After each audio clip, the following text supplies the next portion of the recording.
Hi, my name's Chris, I live in Australia, and today I want to talk about the political system in this country. And I know politics isn't exciting, but I'm not going to be talking about specifics on politics. I want to talk about the system overall. So the system overall, it's busted right now. It's not working. It's not working how some of us would like it to work. It's working for how some would like it to work. Currently got a major party with a majority in the government, and they're just passing through laws, regulations, whatever they want to do. Anyone that votes against it, well, there's not enough numbers to stop it. And that's the big problem. So Labor has won, and there's not enough numbers to stop it. And the minor parties are too scattered and disengaged with each other to unite up. The major opposition party, the Liberal Party, they are completely disjointed right now. They're collapsing in on themselves. They're not having a good time. So there's a problem where the major party is unchallenged and they're putting through whatever they want, and they're not looking to really change things. The political system is a machine, and to beat the machine, we need to build a machine. We need to build a machine that can compete with it. And what do I mean by that? It means that we need to get a political counterparty or counter system in play where it can challenge the party that's in power right now. We need to be able to challenge it. We need to build the machine to fight the machine, to beat the machine. If we want to beat the machine, we need to build a machine. And that's why I'm actually very excited about what I'm doing, because for too long we've had too many parties, both major and minor, who haven't actually been prepared to do the hard yards and build up a party membership that is going to have an actual say in how their party is run. Because if you have a say in how the party is run, then you have a say in how the country is run. And that is very, very important, because this charade of coming down to Canberra, shouting at each other in the chambers, carrying on in estimates, getting stonewalled in estimates, it isn't enough. It isn't good enough. People are looking for solutions. What that means is that you need to have seats. Seats in each electorate that can vote or can be voted for. You need to have parties established in each state. You need to have people to be able to sit across in each state to vote on bills, to be able to sit at a federal level and vote on bills. You need to have a political party that's united, that can challenge the party that's currently in power. So the problem with the minor parties in Australia right now is a lot of them have got good ideas. They've got good ideas, they've got bad ideas. Just like every political party, they've got good ideas, they've got bad ideas. But if a minor party wanted to put a bill forward, put a change forward, well, you need the larger parties, especially the ones that are in power right now, to vote on it, to vote for it. But if you're a major party in this country, why would you vote for a minor party? Why would you vote for an independent to put their ideas, their bill forward? Because all you got to do is you just got to vote for your own stuff. It's a very self-serving system that's in place right now. They'll only vote for their own stuff. And this leads to things never changing. Never going to change with this system that we've got in place right now, especially with preferential voting, where if you do vote for the people that you like, and they don't get enough votes, your vote keeps decaying, dropping down until it lands to a party that does get in if it's on your ballot. A lot of people don't know how that works, but that leads to extra votes for the major parties.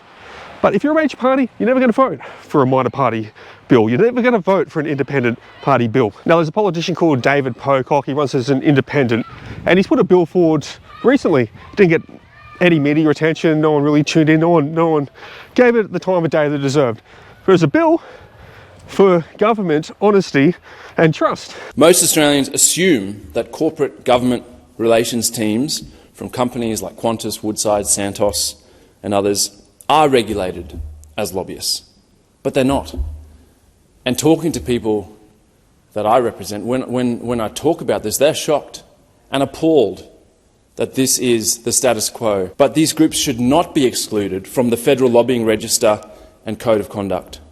They face no obligation to disclose meetings or report their activities. They can be granted a sponsored pass to this building, and no one is required to say who they are, who gave them access, or for what purposes. We need transparency. We need published ministerial diaries. We need quarterly disclosures showing who lobbyists meet with, for how long, and about what. And the Senate will know full well how hard it is to get these details out of government ministers. The system is fundamentally broken. They found that since 2001, almost every single federal resources minister has taken up a role in the fossil fuel sector after leaving office. His bill put forward that we need, there's over 2,000 people currently that are just floating all through Parliament House through Canberra on kind of sponsored cards, access cards. Over 2,000, and their names aren't recorded, who their meeting's not recorded, what companies they represent's not recorded. 2,000 people just floating through, and that's not including friends or family or relatives or anything like that for the politicians working there. These are lobbyists, and they're not being tracked who they're meeting with. And his bill is to add some transparency so they actually get logged, so we know which politician's talking to which company. We know who's actually entering around our government, because at that point, that's where you start to crack down on corruption a little bit.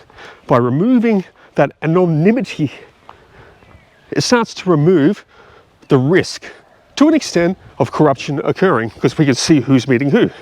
Then the additional steps on top of the bill that he's put forward is that if you are former government, so you've ran as a minister in, say, the gambling industry, you've been doing all the gambling policy and stuff like that, his bill is to have a 3-year gap from politicians, people in ministerial positions, a 3-year gap from them to be able to step into the industry that they're representing.